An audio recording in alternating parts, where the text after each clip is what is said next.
Bueno, yo les vengo a una pequeña introducción a la estadística, abarcando lo que es el tema de la testudo. Entonces, primeramente, no entrar en pánico. Después, la testudo fue una prueba estadística diseñada por William Gossel en 1908. Antes que nada, hacer una pequeña aclaración de que es una población en la muestra. Bueno, una población es un conjunto sobre el que estamos interesados en obtener conclusiones, o sea, hacer inferencias. Es un n muy grande, entonces difícil realmente trabajar con una población. ¿Qué pasa? Que entonces utiliza una muestra, que es un subconjunto de la población al que tenemos acceso y sobre el que podemos realmente hacer conclusiones, observaciones, en este caso mediciones. Para que una muestra sea ideal debería ser representativa y formados por miembros seleccionados de la población, o sea, individuos, unidades experimentales, lo que estemos interesados en medir.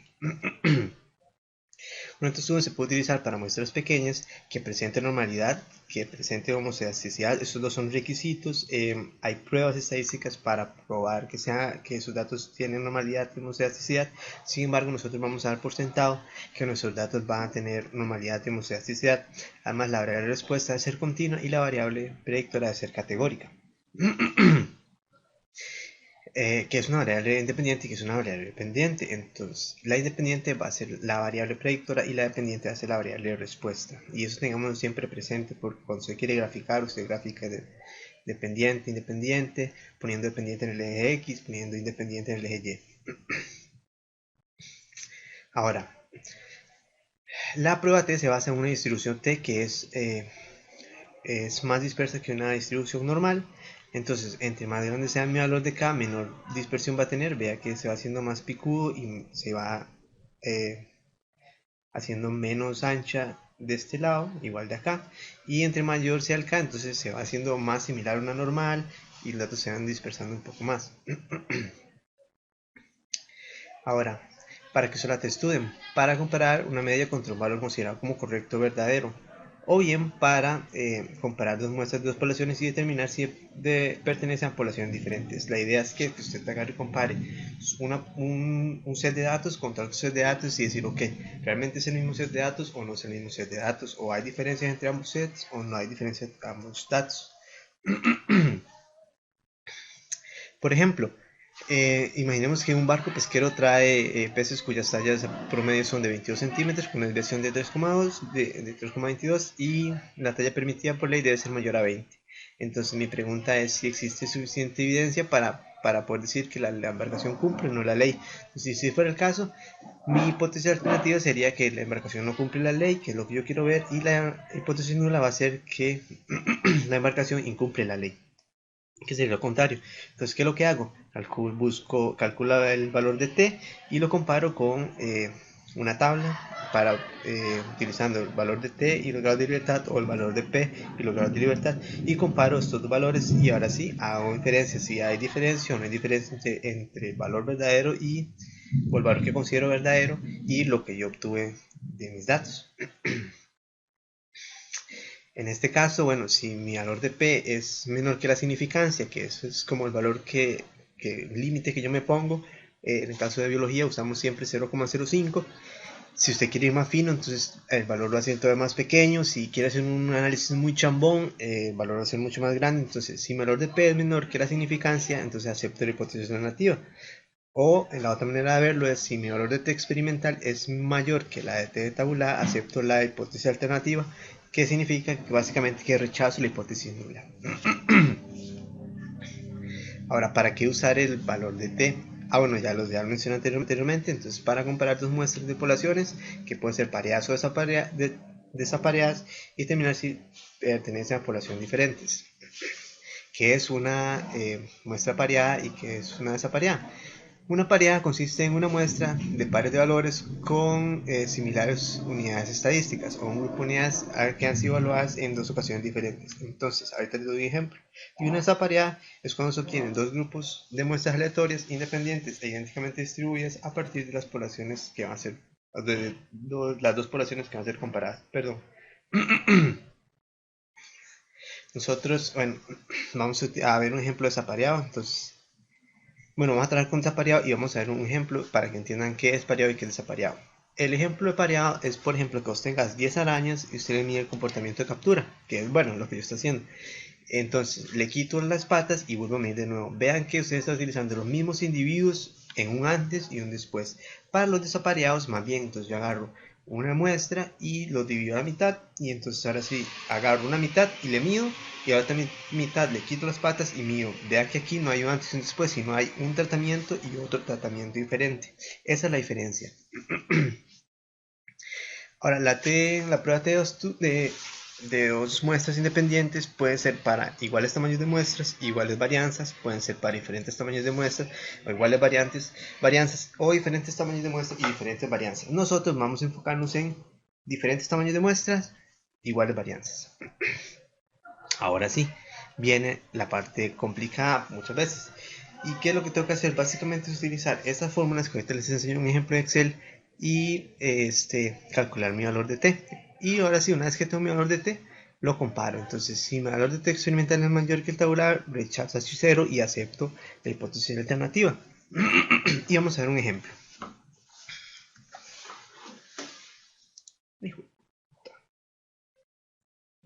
Aquí. Eso es un ejemplo de valores que tomé, y básicamente para ponerlos en contexto, la idea es la siguiente, y es que hay reportes que dicen que los organismos tienen mucha plasticidad. Entonces lo que yo pensé fue lo siguiente: voy a agarrar una misma especie de peces que se encuentran en laguna y otros que se encuentran en río. Entonces el tratamiento que va a tener laguna, que es que no va a haber movimientos de agua, entonces va a ser un cuerpo acuífero sin flujo. En cambio en un río hay flujo, hay caudal, y entonces si el organismo presenta plasticidad va a haber diferencias en el tamaño del pedúnculo, que es la parte de atrás de la colita, debido a que al estar en un lugar con corriente, él va a tener que estar nadando, va a tener que estar reforzando los demás, entonces eso va a generar cambios en las proporciones de esa estructura propiamente. Lo de la laguna no va a ser. Entonces, yo fui al río y fui a la laguna y empecé a tomar el tamaño del pez, luego tomé el tamaño del pedúnculo, y ahora sí, vean que si yo agarro y empiezo a comparar tamaños de pedúnculo, que uno diría, probemos, no tiene sentido. ¿Por qué? Porque un pez grande evidentemente va a tener un pedúnculo más grande, un pez pequeño va a tener un pedúnculo pequeño. Entonces es comparar pedúnculos a diferentes tamaños, no tiene sentido. Y es básicamente lo que nosotros quisimos que ustedes vieran cuando estábamos viendo los entrenudos. Comparar tamaños de entrenudos a secas no tiene sentido, porque una planta grande va a tener entrenudos grandes, una planta pequeña va a tener entrenudos pequeños. Entonces usted no está viendo el efecto del tratamiento como tal, sino está viendo el efecto del tamaño básicamente. Entonces para sopesar ese problema, lo que vamos a hacer es calcular una relación entre la longitud del pedúnculo y el tamaño. Eso sí es un valor que me va a decir, ahora sí a ciencia cierta, mira, una relación grande de un valor grande de relación, es ¿por qué? Porque la longitud es muy grande comparado con el tamaño. Entonces quiere decir que ese pedúnculo realmente es grande sin importar el tamaño del individuo. Entonces lo primero que hacemos es calcular ese valor de ahí. Ay, perdón. Entonces es esto dividido entre esto y me da este valor de relación. Ahora sí, lo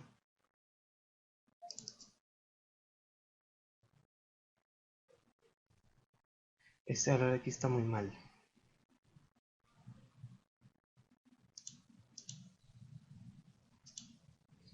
Esto es 10,5. Si no, no tiene sentido. Listo. Ajá.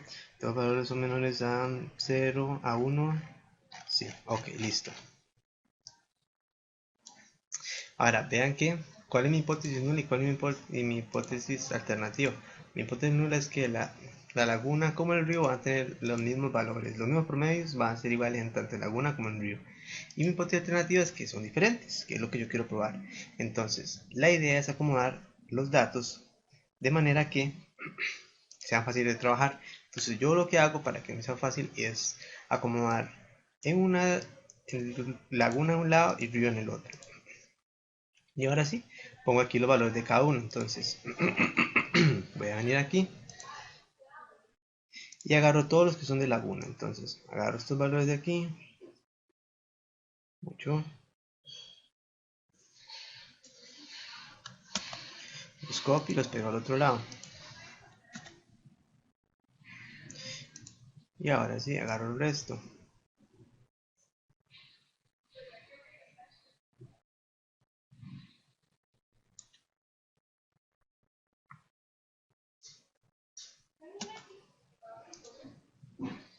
Y pego acá.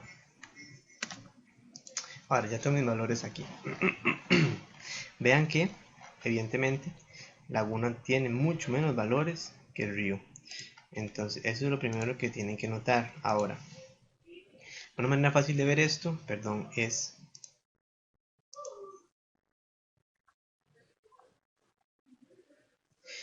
bueno, es acomodarlo de esta manera e ir colocando lo que yo ocupo calcular aquí. Vea que lo primero que tengo que calcular que es, voy a ocupar un promedio, entonces voy a agarrar aquí y poner promedio.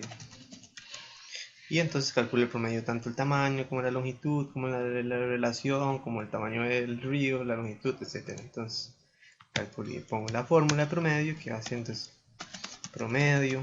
En el caso que sea en inglés es average. Y entonces calculo esto aquí. Marco todo esto hasta el final. Vea que vale, da exactamente lo mismo que vos agarres espacios en blancos o no. Entonces yo voy a agarrar esto aquí, ¿para qué? Para que cuando lo copie hacia allá, él agarre todos los valores. Y ahora sí, yo lo agarro y lo corro y él va a calcularme. Ahora sí, vea que tengo todos los promedios, excepto aquí que no me importa porque no hay nada. Tengo los promedios de esos, tengo los promedios de todo esto. Ahora, eso es lo primero que tengo que calcular. Lo segundo que ocupo es calcular esto que aquí que le llamamos suma de cuadrados, que va a estar compuesta de varias partes. Lo vamos a desarrollar esto porque vamos a desarrollar en Excel. Esto aquí es la sumatoria de cada valor al cuadrado. Entonces, ¿qué es lo que voy a hacer? Voy a aplicar una que se llama, una fórmula que hacer, voy a ponerle parte 1 y básicamente voy a usar esta fórmula que se llama suma de cuadrados y agarro todos estos valores de aquí. Entonces él va a calcularme la suma de cuadrados y ¿qué es lo que va a hacer? Va a agarrar y va a agarrar este valor, lo eleva al cuadrado, luego se lo suma a ese elevado al cuadrado, se lo suma a ese elevado al cuadrado, se lo suma a ese elevado al cuadrado y va elevando al cuadrado y sumando todos esos. Ahora yo cierro eso y eso me da ese valor que es el cuadrado. Ahora lo aplico para todo de nuevo, la misma historia. La parte 2 de la suma de cuadrados, vean que, perdón, ya se me perdió. La parte 2 que es la sumatoria de los valores elevado al cuadrado dividido entre este valor de n, que es va a ser entonces la cantidad que tengo aquí. Entonces, ¿qué tengo que hacer? Tengo que poner, encontrar el n, que va a ser el número de datos que tengo. Entonces, para este primer valor, ¿cuántos tengo? Lo que puedo hacer para descubrir eso es marcar cuántos datos tengo. Y ahora sí, vea que él cuando hace un recuento dice que tengo 93 datos. Entonces mi n va a ser 93.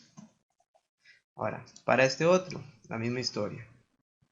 Me voy hasta arriba, marco cuántos tengo y dice que tengo 122 datos para el segundo, para el río.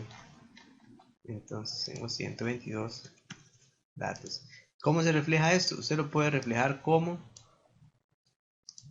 cantidad de peces. Yo en la laguna agarré 93 pececitos, hice mediciones. En el río agarré 122 pececitos e hice mediciones. Ahora, para la parte 2 de esto de aquí, vea que la fórmula que me decía, que era la sumatoria de estos datos elevado al cuadrado. Entonces, lo que hago es... Ay, me perdí. Ahí está. Lo que hago que es, para la parte 2, va a ser entonces la sumatoria, entonces suma de todos estos valores.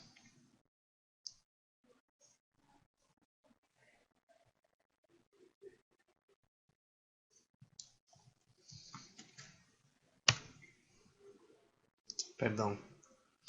Y esa suma, lo voy a meter entre paréntesis a ver si funciona. Tiene que ir elevado al cuadrado, ¿verdad? Entonces aplico el techito que le llaman a gente. Y ahora sí, este es el valor al cuadrado. Ahora vean que esto aquí tenía que ir dividido entre el valor n que estaba utilizando. Entonces, mi valor n, ¿cuánto era? Era 93. Entonces, entre ese valor y este va a ser mi parte 2 de la suma. Ahora, la copio para todo igual. Ya tengo la parte 2. Ahora, la suma de cuadrados, ya la fórmula final, va a ser que esta primera parte menos la segunda parte. Y me da este valor. Ahora lo copio para todos de nuevo. Y ya tengo la otra parte. Eso aquí no me interesa, entonces lo voy a quitar, porque me puede generar confusión. Ahora ya tengo esto aquí, que es una de las cosas que ocupo. Entonces voy a marcarlo, porque lo va a necesitar. Voy a echar un colorcillo ahí para que se vea bonito. Ocupo este también de aquí, el n. También ocupo el promedio. Estos de aquí no me interesan porque es solo para calcular esa suma de cuadrados, entonces no importa. Ahora, vea que mi fórmula, bueno, lo ocupo calcular también es el error de la diferencia de los promedios, que es esta otra parte de aquí. Para calcular esto aquí ocupo calcular la varianza mancomunada. Correcto. Entonces, cosas que tengo que hacer. Ocupo calcular entonces la varianza mancomunada, que va a ser entonces la suma de cuadrados 1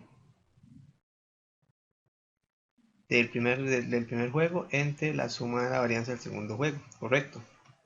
Entonces, y eso dividido entre la suma de los dos menos la suma de los dos n menos 1. Entonces, voy a calcular aquí la varianza mancomunada que estaba en la fórmula dada como SP a la 2. SP a la 2 va a ser entonces, lo voy a calcular aquí, vean que, perdón, esta varianza mancomunada lo calculo no para todas las columnas, solo para las que estoy comparando. Ya aquí empieza a comparar los sets de datos a partir de este momento. Entonces, mi varianza mancomunada va a ser aquí, que para los tamaños va a ser entonces la suma de los cuadrados para los tamaños. En este caso va a ser entonces este más este, tamaño del otro. ¿Correcto? Sí. Esto lo voy a poner paréntesis para que salga, si no se me va a despichar un poquillo. Dividido entre qué? Entre este n más el otro n menos 2. Esto también lo voy a meter en paréntesis. Es mejor meter todo en paréntesis para evitar que el Excel malinterprete las cosas. Y ya tengo mi valor de CP al cuadrado. Vean que tengo la suma de este más la suma de este, entre la suma de estos dos menos 2, entonces ya tengo mi SP a la 2.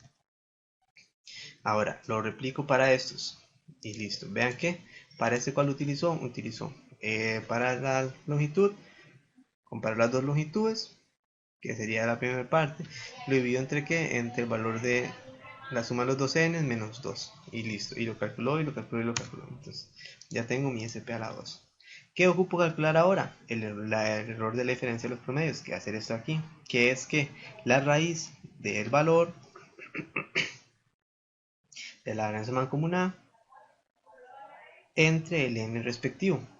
La varianza mancomunada es, entonces, vengo y entonces calculo que va a ser sx1 menos x2, y entonces esto va a ser igual a, y aquí hay una fórmula que es la de la raíz cuadrada, que es raíz, en español es raíz, en inglés es SQRT. Y entonces, ¿qué es esta fórmula ahí? Va a ser entonces la suma de dos cosas. Y entonces la primera parte que es, va a ser la varianza mancomunada dividido entre mi n, correcto. Y la segunda parte va a ser entonces ¿qué? La varianza mancomunada, de nuevo, dividido entre ¿qué? Entre mi otro n, n2. Y esto ocupa cerrar todavía un paréntesis más, porque un paréntesis extra. Y ahora sí lo viente. Y ahora sí tengo esta diferencia. Ahora calculo de nuevo para acá y él va a hacer exactamente lo mismo. Ya tengo mis errores respectivos. Ahora, vea que ya tengo esta parte, ya tengo esta parte. Necesito los grados de libertad. ¿Grados de libertad qué va a hacer? Mi grado de libertad va a ser entonces La suma de los n's menos 2.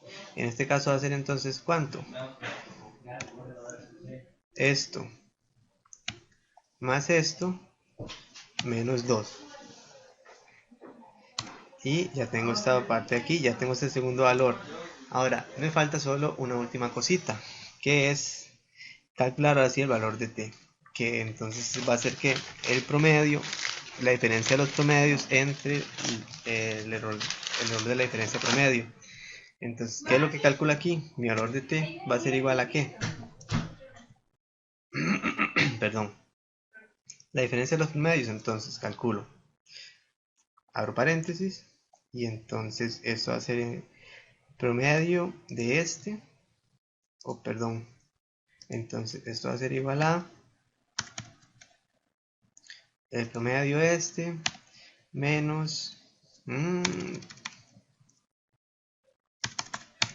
ay, me lleva la trampa, este promedio menos el otro promedio, que en este caso va a ser este, aquí estoy comparando tamaño con tamaño, dividido entre ¿qué? Entre este valor de acá. Y le doy enter. Y este es mi valor de t. Ahora, esto aquí lo copio. Va a ser exactamente lo mismo, pero no importa para que esté aquí. Al copiar esto aquí, para acá, me va a calcular entonces. Para el otro valor, me calcula el valor de t. Vean que, ¿cuál hizo? Hizo la diferencia de los promedios entre el error respectivo para la longitud. El otro valor de t, vea que calculó la diferencia de los promedios, en este caso estas dos relaciones, entre el error respectivo. Y vea que ya tengo los valores de t. Este t aquí, ¿quién es? T calculado. Ahora, mi t experimental, mi t tabular, ¿cuál va a ser? Lo busco en mi valor de tabla. Vea que tengo grado de libertad 213. Mi valor de p es de 0,05. Entonces yo vengo a esta cosa aquí y busco para más de 3. Bueno, este llega hasta 100, entonces agarro el de infinito, no va a dar tanta variación. Y 0,05, entonces mi valor de t calculada, ¿de cuánto es entonces? Es de 1,960. Entonces va a ser de 1,960. Y ahora ese va a ser mi valor de t tabular para los dos. ¿Qué significa eso? Ahora sí, si yo interpreto aquí, vea que mi t calculada es mayor que mi t tabular. No, entonces acepto H0 para esto. En este caso, mi t calculada es mayor que mi t tabular. Sí, entonces aquí rechazo H0. Y para este último caso, mi t calculada, que sería esta, es mayor que mi t tabular. No. Entonces, ¿qué pasa? Acepto H0. Y entonces, ¿qué va a pasar aquí? Eso, ¿qué interpreto yo ahora sí?